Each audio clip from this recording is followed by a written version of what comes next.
কামদা একাদশী চৈত্র মাসের শুক্লপক্ষের কামদা একাদশী ব্রত মাহাত্ম বরাহ পুরাণে বর্ণিত হয়েছে।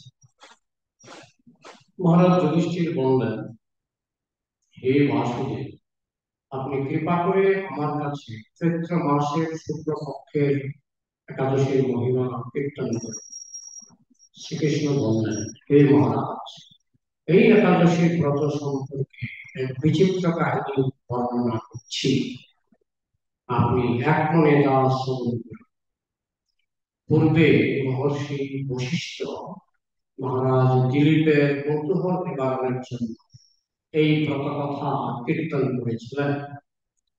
ঋষি বশিষ্ঠ বললেন, হে মহারাজ, চৈত্র মাসের শুক্লপক্ষের একাদশীর নাম কামদা।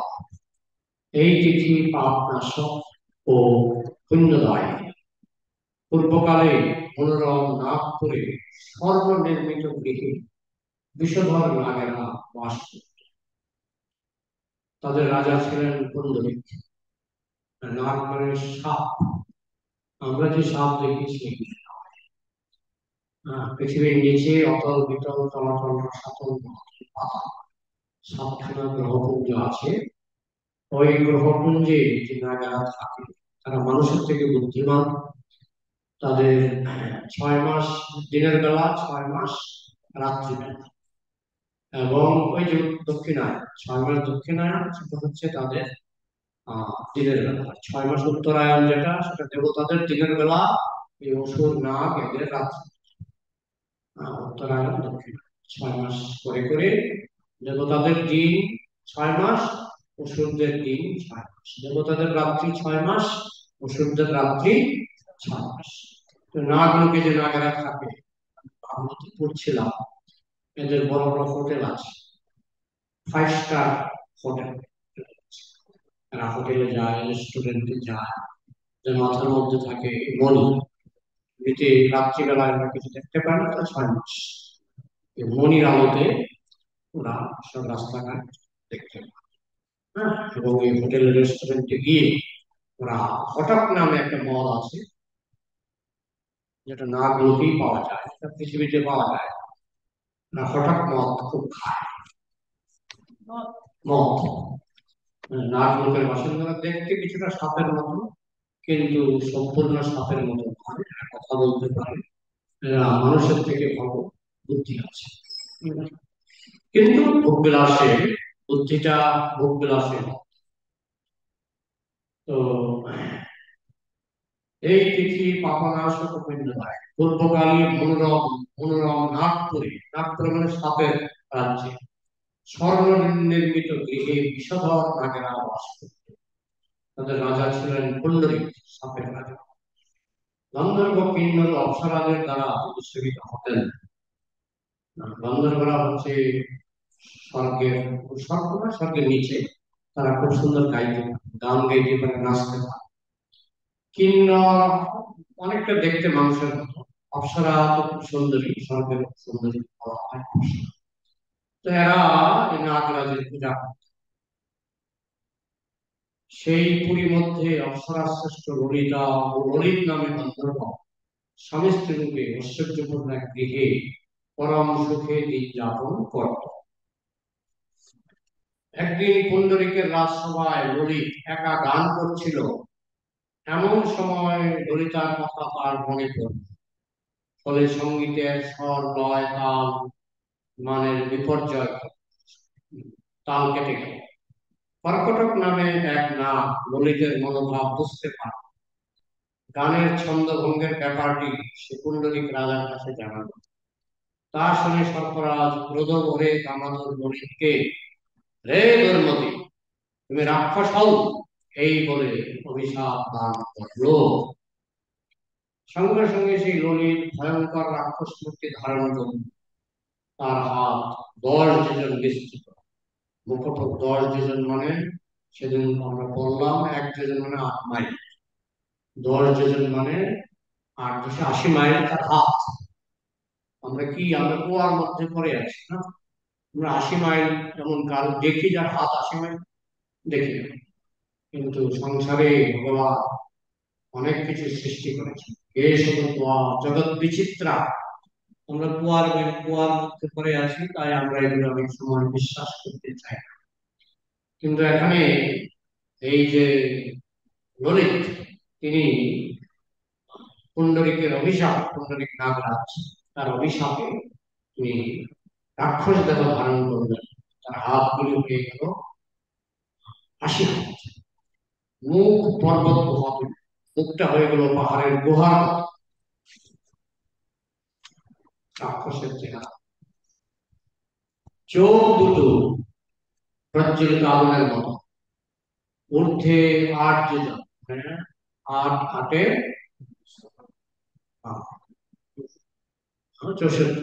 64 মাইল, 64 মাইল হয়ে গেল তার উচ্চতা। বিস্তৃত প্রকাণ্ড এক শরীর সে লাভ করে। ললিতের এরকম ভয়ঙ্কর রাক্ষস শরীর দেখে ললিতা মহা দুঃখে চিন্তায় ব্যাকুল হয়। ললিতা তার স্ত্রী, স্বেচ্ছাচারী রাক্ষস ললিত দুর্গম বনে ভ্রমণ করতে লাগলো। ললিতা কিন্তু তার সঙ্গ ত্যাগ করল না। ললিত নির্দয় ভাবে মানুষ ভক্ষণ করত। এই পাপের ফলে তার মনে বিন্দু মাত্র শান্তি ছিল না। পতির সেই দুরবস্থা দেখে ব্যথিত চিত্তে রোদন করতে করতে ললিতা গভীর বনে প্রবেশ করল। একদিন ললিতা বিন্দ পর্বতে উপস্থিত হল। সেখানে ঋষ্যশৃঙ্গ মুনির আশ্রম দর্শন করে মুনির কাছে হাজির হল। তার চরণে প্রণাম করে সেখানে দাঁড়িয়ে রইল। মুনিবর জিজ্ঞাসা করলেন, হে সুন্দরী, তুমি কে, কার কন্যা, কি কারণেই বা এই গভীর বনে এসেছ, সত্য করে বল। তদুত্তরে ললিতা বলল, হে প্রভু, আমি বীরধন্য গন্ধর্বের কন্যা, আমার নাম মল্লিকা। আমার প্রতি পিশাচত্ব দূর হয় এমন কোন উপায় জানবার জন্য এখানে এসেছি। তখন ঋষি বললেন, চৈত্র মাসের শুক্লপক্ষের কামদা নামে যে একাদশী আছে, তুমি সেই ব্রত যথাবিধি পালন করো। পিশাচি পাইলে যেন মতিচ্ছন্ন হয়, মায়াগ্রস্ত জীবের হয় সে ভাব উদয়। মায়াগ্রস্ত জীব সকলেই পিশাচ, সকলেই পিশাচ। কিন্তু এই একাদশী পালন করলে এই পিশাচত্ব থেকে আমরা মুক্তি পাবো। অত বড় পিশাচ ললিত, তারই মুক্তি হয়ে গেল। তাও সে তো নিজে পালন করেনি, তার স্ত্রী পালন করেছিল। স্ত্রী পালন করে পুণ্য ফলটা স্বামীকে দিয়েছে। চৈত্র মাসের শুক্লপক্ষের কামদা নামে যে একাদশী আছে, তুমি সেই ব্রত যথাবিধি পালন করো। এই ব্রতের পুণ্য ফল তোমার স্বামীকে অর্পণ করবে, তৎক্ষণাৎ তার সমস্ত পাপ বিনষ্ট হবে। বশিষ্ঠ ঋষি বললেন, হে মহারাজ দিলীপ, মুনির কথা শুনে ললিতা আনন্দ সহকারে কামদা একাদশী পালন করল। তারপর ব্রাহ্মণ বাসুদেবের সামনে পতির উদ্ধারের জন্য আমি যে কামদা একাদশী ব্রত পালন করেছি, তার সমস্ত ফল আমার পতির উদ্দেশ্যে অর্পণ করলাম। এই পুণ্যের প্রভাবে তার পিশাচত্ব দূর হোক। এই কথা উচ্চারণ মাত্রই ললিত সাপ মুক্ত হয়ে দিব্যদেহ প্রাপ্ত, পুনরায় গন্ধর্ব দেহ লাভ করে ললিতার সাথে সে মিলিত। তারা বিমানে করে গন্ধর্ব লোকে গমন করল। ছিল নাগলোকে, চলে গেল গন্ধর্ব লোকে। হে মহারাজ দিলীপ, এই ব্রত যত্ন সহকারে সকলেরই পালন করা উচিত। এই ব্রত পালনে ব্রহ্ম হত্যা বিনাশ, ব্রহ্ম হত্যা বলতে এমনিতে ব্রাহ্মণকে হত্যাটা ব্রহ্ম হত্যা, কিন্তু মাতৃগর্ভে যে সন্তান হত্যা করা হয় সেটাকে ব্রহ্ম হত্যা বলা হয়। ভ্রূণ হত্যাটার আরেকটা নাম হচ্ছে ব্রহ্ম হত্যা। তো যদি কেউ এরকম মনে থাকে, তাহলে এই একাদশী পালনে ব্রহ্ম হত্যা পাপ থেকে সে মুক্ত হতে পারে এবং সে পিশাচত্ব থেকে মুক্ত হতে পারে। এই ব্রত কথা শ্রদ্ধাপূর্বক পাঠ ও শ্রবণে বাজপেয় যজ্ঞের ফল লাভ হয়।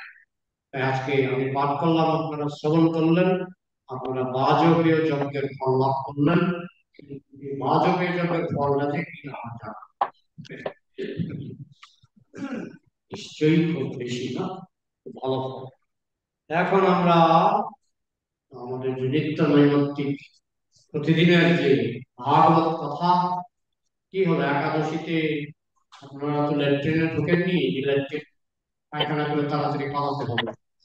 ভগবানের মন্দির এখানে, হ্যাঁ, একাদশীর দিন একটু সময় দিন, না হয় খাওয়া দাওয়া একটু দেরি হবে।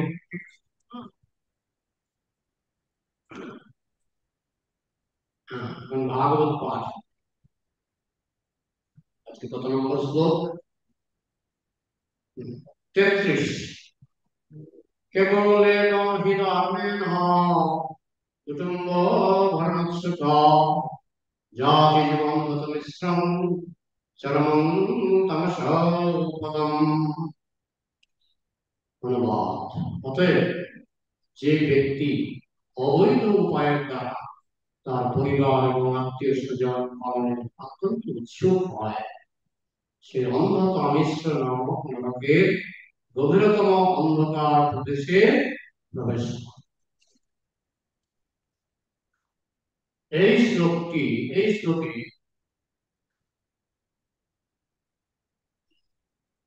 এই শ্লোকে তিনটি শব্দ অত্যন্ত তাৎপর্যপূর্ণ। কেবল মানে কেবল অবৈধ উপায়ের দ্বারা। কিছু লোক আছে সবসময় অবৈধ উপায়ের দ্বারা বলতে পারেন যে আমি তো সরকারি লাইসেন্স পেয়ে মদ বিক্রি করছি, আমারটা তো বৈধ ব্যবসা, কিন্তু এটা সরকারের চোখে বৈধ, কিন্তু পরম সরকার কৃষ্ণের চোখে অবৈধ। তো যারা কেবল অবৈধ উপায়ের দ্বারা রোজগার, অধর্মের পাপ, পাপের দ্বারা, এবং কুটুম্ব ভরণ, আর উদ্দেশ্য হচ্ছে কুটুম্ব ভরণ, কৃষ্ণের জন্য কিছু দিন, বাড়িতে সন্তান সন্ততি আছে, কৃষ্ণ তোমার সন্তান, কৃষ্ণ তোমার পিতা, কৃষ্ণ পিতা, কৃষ্ণ মাতা, কৃষ্ণ প্রাণ, কৃষ্ণ তোমার সন্তান। মা যশোদা যা খরচ করতো তার জন্য খরচ করতো কৃষ্ণের জন্য। কারণ মা যশোদা যদিও কৃষ্ণ তার জন্মসূত্রে, আমরা আপাত দৃষ্টিতে দেখি জন্মসূত্রে তিনি দেবকীর সন্তান, কিন্তু কৃষ্ণকে তিনি সন্তান রূপে ভালোবাসতেন বলে তিনি কৃষ্ণের সেবা যত্ন করেছিলেন। আপনিও যদি কৃষ্ণকে আপনার সন্তান মনে করেন, তখন মনে হবে কৃষ্ণ তো আমার সন্তান, তার জন্য তো আমার খরচ করা আমার কর্তব্য। বা কৃষ্ণ আমার পিতা, কৃষ্ণ আমার মাতা, কৃষ্ণ আমার বন্ধু, এইভাবে যদি কৃষ্ণকে ভালোবাসেন তাহলে কৃষ্ণের জন্য খরচ করবেন। আর যদি মনে করেন না, লালটু আমার সন্তান, কৃষ্ণ আমার পর, লালটু পল্টু আমার সন্তান, কৃষ্ণ আমার পর, তাহলে লালটু পল্টুর জন্য খরচ করবেন, কৃষ্ণের জন্য খরচ করবেন। এটাই বলা হয়েছে কুটুম্ব ভরণ। কুটুম্ব মানে পুত্র, কন্যা, স্ত্রী, আত্মীয় স্বজন, শ্বশুর শাশুড়ি, সমাশালী, হ্যাঁ, এদের জন্য খরচ, কিন্তু কৃষ্ণের জন্য যে কিছু খরচ করে না। পরিবারের ভরণ পোষণ করা অবশ্যই গৃহস্থের কর্তব্য, কিন্তু তাকে স্বাস্থ্যসম্মত বিধি অনুসারে জীবিকা অর্জন করা উচিত। স্বাস্থ্যসম্মত ভাবে রোজগার করলে মোটা ভাত মোটা কাপড়ে জীবনযাপন করা যায় না। এমন নয় যে আমাকে প্রতিদিন পোলাও খেতে হবে, হ্যাঁ, আমাকে তো সাদা সিধা খাবার যদি আমি খাই তাহলে অল্প রোজগারে চলে। কিন্তু মানুষের লোক বেশি না, মানুষ মনে করে ডেলি পোলাও খাবো, এই খাবো সেই খাবো, খায় কত? তার বিল্ডিং এ যদি যায় 1 কোটি টাকা, 2 কোটি টাকা, খাওয়াতে যায় মাসে হয়তো বড় সবাই মিলে 20-25 হাজার টাকা যায় কিনা সন্দেহ বর্তমান বাজারে। কিন্তু বিল্ডিং এ কোটি, গাড়িতে লাখ, তাই না? এইভাবে পয়সা খুব বেশি খরচ। কিন্তু যদি অল্পে সন্তুষ্ট, যদৃচ্ছা মম সন্তুষ্ট,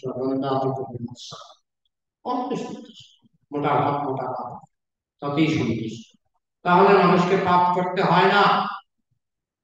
পরিবার ভরণ পোষণ করা অবশ্যই গৃহস্থের কর্তব্য, কিন্তু তাকে শাস্ত্রসম্মত বিধি অনুসারে জীবিকা অর্জন করা উচিত, শাস্ত্রে যেভাবে বলা হচ্ছে। ভগবদ্গীতায় বর্ণনা করা হয়েছে যে ভগবান গুণ এবং কর্ম অনুসারে সমাজ ব্যবস্থাকে 4টি বর্ণে বিভক্ত করেছেন। সেই অনুসারে কেউ যদি জীবিকা অর্জন করে তাহলে কোনো পাপ হয় না। ব্রাহ্মণের জীবিকা হচ্ছে শ্রদ্ধা, লোকে শ্রদ্ধা করে প্রণাম করে যা দেবে তাতেই চলবে। এটা কিরকম, প্রভুপাদ যখন 40 টাকা নিয়ে তিনি যখন আমেরিকায় গেলেন, 40 টাকা দিয়ে কি আমেরিকার মতো জায়গায় মাসের পর মাস, বছরের পর বছর চলতে পারে? পারে না। শ্রদ্ধা সহকারে তাকে প্রণাম করে আমেরিকার মতো দেশে তাকে যারা দান করেছে সেসব দিয়ে তার নিজের ভরণ পোষণ তো হয়েছে, পাশাপাশি তিনি যে 10,000 শিষ্য বানিয়েছেন তাদেরও ভরণ পোষণ তিনি করেছেন। মঠে মঠে তার শিষ্য ছিল, মঠ করেছেন, মন্দির করেছেন, নিজের ভরণ পোষণ তো আর 1% বলতেন 4টার বেশি রুটি খেতেই পারি। তো 4টা রুটির জন্য প্রভুপাদের কি কোনো অভাব হয়েছিল? তিনি 4টা রুটি তো পেতেনি, অন্য বস্ত্র সবই পেয়েছেন। পাশাপাশি বড় বড় মন্দির করা, কোটি কোটি টাকা খরচ করে মন্দির করার টাকাও তিনি পেয়েছেন। তো এই ব্রাহ্মণ বৈষ্ণব তাদের জীবিকাকে বলা হয়, তারা হচ্ছে শ্রদ্ধাজীবী। শ্রদ্ধাজীবী মানুষ শ্রদ্ধা করে যা দেবে সেটাই তার জীবিকা হয়ে যায়। প্রমাণ প্রভুপাদ।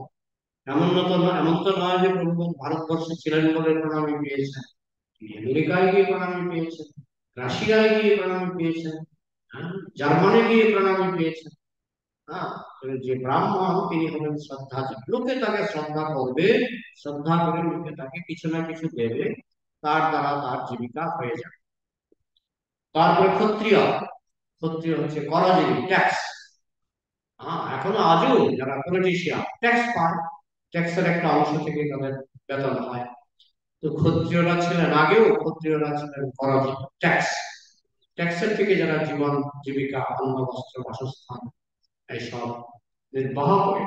আর ক্ষত্রিয়রা, ব্রাহ্মণরা যেমন নিজের খাওয়া খরচের পর বাকি টাকাটা সমাজের সেবায়, দেশের সেবায় লাগিয়ে দিত, ক্ষত্রিয়রাও তাই করে। হ্যাঁ, যেমন আমরা জানি হর্ষবর্ধন বলে একটা রাজা ছিলেন, তিনি প্রতি বছর বছরের শেষে তার রাজবাড়িতে, রাজকোষে যত টাকা পয়সা ছিল সব বিলিয়ে দিতেন। হ্যাঁ, সব দান মিশ্র ভাবস্য ক্ষাত্রকর্ম স্বভাব। ক্ষত্রিয়ের একটা বৈশিষ্ট্য হচ্ছে দান, দান মিশ্র ভাবস্য, তারা ক্ষত্রিয় দান করে। তাহলে ক্ষত্রিয়ের জীবিকা হচ্ছে ট্যাক্স, ব্রাহ্মণ ক্ষত্রিয়। বৈশ্যের জীবিকা হচ্ছে কৃষি, গোরক্ষা, বাণিজ্য, তারা কৃষি কাজ করবে, গোরক্ষা, গাভী, দুধ, মাখন, ছানা, ঘি, আর সেইগুলো তারা বিক্রি করবে। এই হচ্ছে বৈশ্যের কাজ। তার থেকে তাদের জীবিকা নির্বাহ হয়ে যাবে এবং বাড়তি টাকাটা তারা কৃষ্ণ সেবার জন্য দান করতে পারে। আর শূদ্রের, শূদ্র বেতনধারী, শূদ্র নিজে কিছু করতে পারে না, না পারে ব্যবসা করতে, না পারে রাজনীতি করতে, না পারে ব্রাহ্মণের কাজ, তাই তারা বেতনধারী। তারা হয় ব্রাহ্মণের অধীনে চাকরি করবে, ব্রাহ্মণ তাকে বেতন দেবে, নয় ক্ষত্রিয়ের অধীনে চাকরি করবে, ক্ষত্রিয় তাকে বেতন দেবে, নয় বৈশ্যের অধীনে গরুটুকু রাখবে, হ্যাঁ, গরুর যত্ন নেবে, ধান চাল চাষ করবে, তো বৈশ্য তাকে বেতন দেবে। এই হচ্ছে ব্রাহ্মণ, ক্ষত্রিয়, বৈশ্য, শূদ্র 4টি শাস্ত্রসম্মত জীবিকা। ব্রাহ্মণের জীবিকা মধ্যে বলা হয়েছে 6টা: যজন, যাজন, পঠন, পাঠন, দান, প্রতিগ্রহ। 6 প্রকার, 6 প্রকার তার পেশা। হ্যাঁ, যজন মানে পূজা করে, যাজন মানে পূজা শেখায়, যজন যাজন। পঠন মানে পরে পাঠ করে, পাঠন মানে পাঠ শেখায়। তুমি শুধু পাঠ করলে হবে না, পাঠ শেখাতে হবে। আমাকে মাঝে মধ্যে বলে কিছু লিডার তৈরি করুন যারা প্রচার করতে পারবে, পাঠ টাঠ করতে। আমি এটা জানি, আমি এটা ব্রাহ্মণের কাজ, বৈষ্ণবের কাজ, পঠন পাঠন। হ্যাঁ, পঠন পাঠন, যজন যাজন, পঠন পাঠন। দান আসে, দান গ্রহণ করে, শুধু গ্রহণ করে বসে থাকে না, সে আবার দান করে। যজন যাজন, পঠন পাঠন, দান, প্রতিগ্রহ। প্রতিগ্রহ মানে সে গ্রহণও করে আবার দানও করে।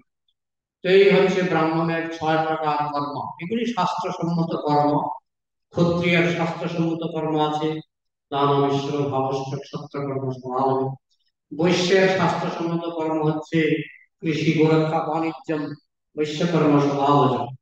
হ্যাঁ, এগুলি শাস্ত্রে আছে। হ্যাঁ, ব্রাহ্মণ ক্ষত্রিয় শূদ্র পরিচর্যাত্মক কর্ম শূদ্রম কর্ম স্বভাব। হ্যাঁ, পরিচর্যা, হ্যাঁ, মানে সেবা চাকরি, এটা হচ্ছে শূদ্রের কাজ। পরিবারের ভরণ পোষণ করা অবশ্যই গৃহস্থের কর্তব্য। তো ব্রাহ্মণ ক্ষত্রিয় বৈশ্য শূদ্র সকলেই পরিবারের ভরণ পোষণ করতে পারে, কিন্তু তাকে স্বাস্থ্যসম্মত বিধি অনুসারে জীবিকা অর্জন করা উচিত। ভগবত গীতায় বর্ণনা করা হয়েছে যে ভগবান গুণ এবং কর্ম অনুসারে সমাজ ব্যবস্থাকে 4টি বর্ণে বিভক্ত করেছেন। ভগবত গীতা ছাড়াও প্রতিটি সমাজে গুণ এবং কর্ম অনুসারে মানুষের পরিচিতি হয়। শুধু গীতা বলে না, আপনি আমেরিকায় যান, সেখানে বুদ্ধিজীবী আছে, প্রভুপাদ বলছেন তারা ব্রাহ্মণের কাজটা করতে পারে ইচ্ছা করলে। সেখানে পলিটিশিয়ান আছে, এরা ক্ষত্রিয়ের কাজ অ্যাডমিনিস্ট্রেশন করতে পারে। ব্রাহ্মণ ক্ষত্রিয় বৈশ্য, সেখানে বিজনেসম্যান আছে, কৃষক আছে, তারা বৈশ্যের কাজ করতে পারে। সেখানে চাকরিজীবী আছে, তারা শূদ্রের কাজ করতে পারে। সব দেশে এটা শুধু এমন না যে গীতাতেই আছে, গীতার বাইরেও আপনি দেখুন এই 4টা শ্রেণী পৃথিবীর সর্বত্র কোনো না কোনো নামে আছে। ভগবদ্গীতা ছাড়াও প্রতিটি সমাজ গুণ এবং কর্ম অনুসারে মানুষের প্রতিটি সমাজে গুণ এবং কর্ম অনুসারে মানুষের পরিচিতি হয়। যেমন কেউ যখন কাঠের আসবাবপত্র তৈরি করে তাকে বলা হয় চতুর মিস্ত্রি, এবং কেউ যখন নিহাই এবং লোহা নিয়ে কাজ করে তখন তাকে বলা হয় কামার। যারা বলে জাতি নাই জাতি নাই, আর এই কামারের কাজ কামার করবে, চতুরের কাজ চতুর করবে। এখানেই তো আমরা জাতি দেখতে পেয়ে গেছি। হ্যাঁ, জাতিকে ঘৃণা করতে হবে এটা মানে, জাতিকে ঘৃণা করতে হবে, জাতি নাই এটা ভুল কথা। যখনই আপনি বিল্ডিং করবেন আপনাকে রাজমিস্ত্রি ডাকতেই হবে। সেটা তো একটা শ্রেণী। শ্রেণীহীন সমাজ হাস্যকর, শ্রেণীহীন সমাজ হাস্যকর। হ্যাঁ, সবাইকেই ভালোবাসতে।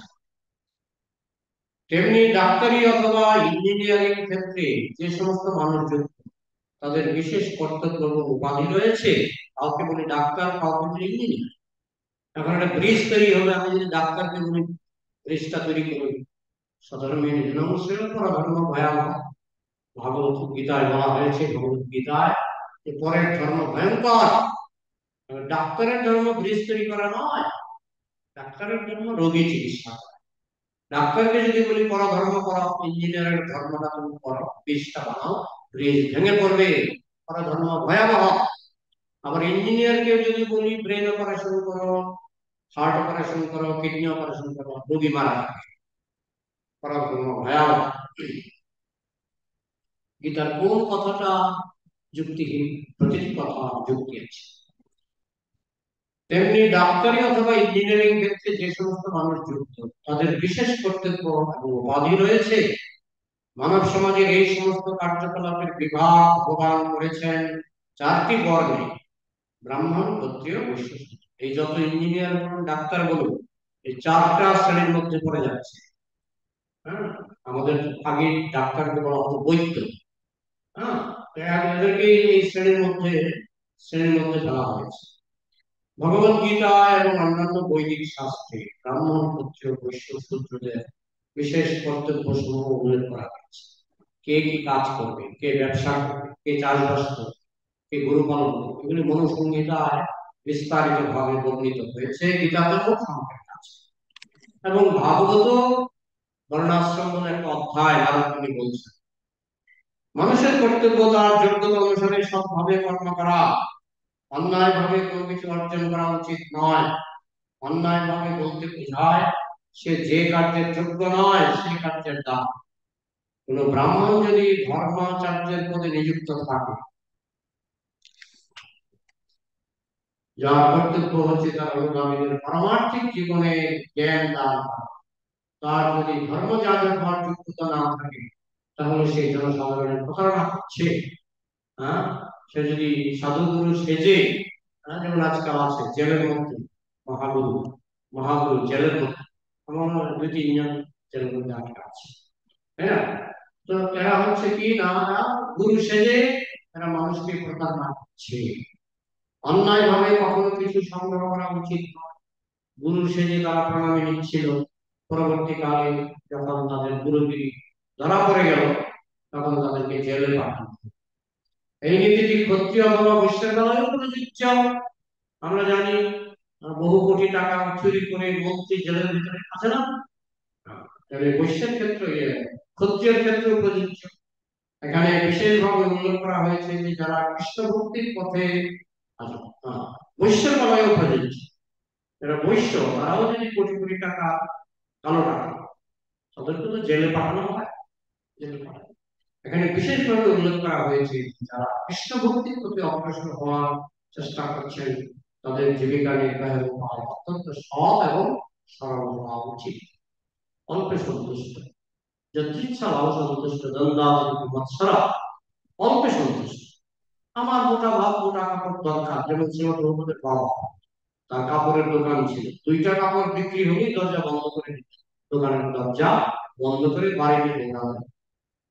অন্যান্য ব্যবসায়ীরা বলতেন যে আপনি এত তাড়াতাড়ি দরজা বন্ধ করে দিচ্ছেন কেন, রাত্র 10টা পর্যন্ত বসলে তো অনেক টাকা আসে। বাড়িতে চৈতন্য চরিতামৃত রয়েছে, এখন আমার একটা কাপড় 2টা কাপড় বিক্রি হয়ে গেছে, আমার আজকের চালের খরচ ডালের খরচ, আমার আজকের খরচ উঠে গেছে, সুতরাং কেন আমি বসে থাকবো রাত্র 10টা পর্যন্ত, বাড়িতে গিয়ে চৈতন্য চরিতামৃত আস্বাদন করবো। এইভাবে আমাদের জীবিকা সরল হওয়া উচিত। যে ব্যক্তি অন্যায়ের উপায়ের দ্বারা কেবল তার জীবিকা অর্জন করে তাকে নরকের অন্যতম প্রদেশে উৎক্ষেপ করা হয়। অন্যথায় কেউ যদি শাস্ত্র বিধিতে এবং সৎ উপায়ে তার পরিবার প্রতিপালন করেন তাহলে তার গৃহস্থ হতে কোনো আপত্তি নেই। জয় পতাকা স্বামী মহারাজ বলেন, গৃহস্থ হলে তার সন্তান যেন গুরুদেব হয়, তার সন্তান যেন আচার্য হয়, ইস্কনের আচার্য সন্তান, তাই গৃহস্থ যত এবং সৎভাবে পরিবার ভরণ পোষণ করতে হবে। অন্যায় পথে অর্থ রোজগার করে পরিবার ভরণ পোষণ করা চলবে।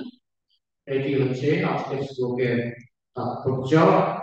কারো যদি কিছু প্রশ্ন থাকে আলোচনা করা যায়। মৃগাঙ্ক তুমি আসো, প্রশ্ন থাকলে আনমিউট করো। আপনাদের কারো কিছু প্রশ্ন আছে কি? কালকে লাস্ট শ্লোক হবে এই অশুভ সকাম কর্ম। আমরা শুনলাম কত রকমের অশুভ কথা, মানে অশুভ না, কথাগুলি শুভ কিন্তু কর্মটা অশুভ। এগুলি না জানলে আমাদের জীবনে অশুভ কর্ম আরো বাড়বে। আমরা যেন অশুভ কর্ম থেকে নিজেকে মুক্ত রাখতে পারি সেই জন্য ভগবানের সপ্তাহে সমতা অপিল দেন। তিনি আমাদেরকে অশুভ কর্ম সম্পর্কে সাবধান করে দিচ্ছেন। আগামীকাল এই অধ্যায়ের শেষ শ্লোক 34 নম্বর শ্লোক থেকে আমরা শ্রবণ করব। তারপরে নতুন অধ্যায় শুরু হবে। নিত্যং ভাগবত সেবা, প্রতিদিন আমাদের ভাগবত কথা শুনতে হবে, তাহলে কৃষ্ণের কৃপা বর্ষিত হবে। কারো কিছু প্রশ্ন আছে কি? হরে কৃষ্ণ প্রভু, দণ্ডবত প্রণাম। বলছিলাম প্রভু, যেমন কি আমরা গীতাতে জানছি কি মানে চতুর্বর্ণ মায়ার সিস্টেম, মানে কৃষ্ণ বলছেন কি যত বর্ণ যে বর্ণাশ্রম সিস্টেম আছে ওইটা সব কর্ম অনুসারে। কিন্তু মানে কলিযুগে এটা ভ্যালিড নয়, কিন্তু আমরা দ্বাপর যুগে তারপরে ত্রেতা যুগে দেখতাম কি যেমন ক্ষত্রিয় আছে, তো ক্ষত্রিয় যে পুত্র জন্ম নিত সে জন্ম থেকেই তার মানে বডিলি ফিচার্স, মানে জন্ম অনুযায়ী সে তার শরীর পুরো একদম মানে ক্ষত্রিয়ের মতো। তো সেটা কোথাও না কোথাও মানে জন্মের মতো, যেমন কি ব্রাহ্মণের যে পুত্র হতো সে ছোট থেকে মেধাবী থাকতো, তো সেটা জন্ম অনুসারে হতো। তো সেটা কেমন করে এটা আর কলিযুগে এমন নষ্ট কোন? হয়ে গেছে, কলিযুগে হ্যাঁ প্রভু। নষ্ট হয়ে গেছে। অন্যান্য যুগে ব্রাহ্মণের পুত্র ব্রাহ্মণ হতো, তার কারণ পিতামাতা কোনো অনাচার করতো না, তাই শিশুকাল থেকে আহ ব্রাহ্মণের পুত্রের মধ্যে ব্রাহ্মণের যোগ্যতা চলে আসতো, যেহেতু পিতামাতা শুদ্ধভাবে জীবনযাপন করত। কলিযুগে কি ব্রাহ্মণ কি ক্ষত্রিয় কি বৈশ্য কি শূদ্র কেউ আর শুদ্ধভাবে চলে না। তো যার ফলে কলিযুগে বর্ণাশ্রম নষ্ট হয়ে গেছে। এই জন্য কলিযুগে শুধু কৃষ্ণ ভজনা, যেই ভোজে সেই করো, অভক্তহীন ছাড় কৃষ্ণ ভজনে নাম জাতি কুলাবি চার। মনে করুন গোবিন্দভোগ চাল, গোবিন্দভোগ চাল আর রেশনের চাল, রেশনের চাল 30 টাকা করে কেজি নাকি, বাজারে কত 30 না 20, 24 টাকা করে কেজি রেশনের চাল, আর গোবিন্দভোগ চাল প্রায় 100 টাকা, 100 টাকা করে কেজি। এখন আপনি যদি গোবিন্দভোগ চালের সঙ্গে কিছু রেশনের চাল মিশিয়ে দেন, কিংবা গোবিন্দভোগ চালের সঙ্গে কিছু পাথরের কণা মিশিয়ে দেন এবং সেটা বিক্রি করেন, লোকে জিজ্ঞেস করবে কি চাল, আপনি বলবেন গোবিন্দভোগ চাল, কিন্তু এটার মধ্যে পাথর মেশানো হচ্ছে। ওইটাকে একজন বিক্রি করছিল লক্ষ্মীনারায়ণ চাল। রান্না করে বলছে কেউ পাথরের কামড়ে কামড়ে পাথর পড়ছে, ওই পাথরগুলি তো নারায়ণ শিলা, পাথরগুলি নারায়ণ শিলা। লক্ষ্মীনারায়ণ চাল আমি বলিনি, লক্ষ্মীনারায়ণ চাল, চালটা ছিল ভালো, কিন্তু ওই মাঝে যে কিছু পাথর আছে এগুলো নারায়ণ শিলা হয়ে গেল। চালটা হচ্ছে লক্ষ্মী আর পাথরটা হচ্ছে নারায়ণ, লক্ষ্মীনারায়ণ চাল। তখন কলিযুগে সব হয়ে গেছে এরকম লক্ষ্মীনারায়ণ। ব্রাহ্মণের মধ্যে ব্রাহ্মণের গুণ নাই, ক্ষত্রিয়ের মধ্যে ক্ষত্রিয়ের গুণ নাই। আমাদের মায়াপুর একবার ডাকাত পড়েছিল, সেখানে একজন পুলিশ ছিল, তার হাতে বন্দুক। হ্যাঁ, সে বাথরুমে গিয়ে সিটকানি দিয়ে বসেছে। পরে ডাকাতটা চলে যাওয়ার পরে তাকে আর খুঁজে পাওয়া যাচ্ছে না, সবাই ডাকাডাকি করছে, চিৎকার করছে, এই তুমি কোথায়? তো সে কাঁপতে কাঁপতে সিটকানি খুলে বাথরুম থেকে বেরিয়ে আসে, ও বন্দুক নিয়ে। তুমি কি, তুমি পুলিশ, তুমি বাথরুমের ভিতরে ঢুকে আছো? হ্যাঁ, তো কলিযুগে ক্ষত্রিয় নাই, সব ভীতু, সব ভীতু। ক্ষত্রিয় মানে সাহসী, হ্যাঁ, ক্ষত্রিয় মানে সাহসী। তো কলিযুগে এসব নেই, না আছে ক্ষত্রিয়, না আছে ব্রাহ্মণ, না আছে বৈশ্য। কি ক্ষত্রিয়? সাহস থাকবে, মেইন হচ্ছে সাহস। যার সাহস আছে, অন্যায়ের সাহস থাকলে হবে না, মস্তানেরও সাহস আছে, মস্তানেরও সাহস আছে। মস্তান কি অন্যায়, কিন্তু ক্ষত্রিয় অন্যায় করবে না, ন্যায়ের পক্ষে যুদ্ধ করবে, ন্যায়ের পক্ষে যুদ্ধ করবে। তো যেহেতু এইগুলি এখন কলিযুগে মানুষের মধ্যে যোগ্যতাটা উঠে গেছে, টাইটেলটা রয়ে গেছে, বুঝতে পারছেন মৃগাঙ্ক? হ্যাঁ প্রভু, বুঝলাম। হরে কৃষ্ণ। আহ, এই জন্য কলিযুগে এখন শুধু যখন সবকিছু গোলমাল হয়ে যায় তখন হরিনাম ভাষা, হরিনাম করলে আবার সবকিছু ঠিক হয়। ঠিক আছে? আর আর কোনো প্রশ্ন আপনার আছে? রাখছি। জয় জয় শ্রী প্রভুপাদ কি, গ্রন্থরাজ শ্রীমদ্ ভাগবত কি, জয় গুরু।